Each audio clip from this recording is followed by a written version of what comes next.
ஆறாவது அறிவு மனிதனுக்குன்னா என்னது? எதையாவது கண்டுபிடிக்கிறதா?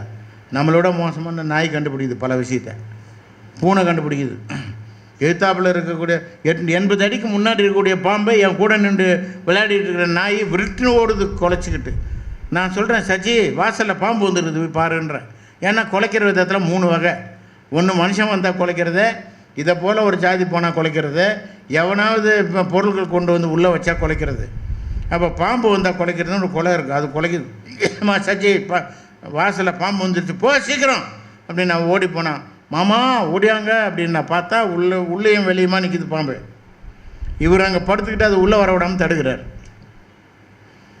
எனக்கு இருந்துச்சு அந்த அறிவு, நானும் தானே அது கூட பின்னாடி நின்றுட்டு இருந்தேன். அதுக்கு மட்டும் எப்படி கொடுத்தான்? அப்போ 6வது அறிவு எதை கண்டுபிடிக்கிறது அதெல்லாம் சும்மா, அதெல்லாம் கிடையாது. எல்லாத்துக்கும் இருக்குது அந்த அறிவு. ஆய்வு பண்ணும் அறிவு எல்லாத்துக்கும் இருக்குது. அப்போ 6வது அறிவு எதைத்தையா சொன்னான்?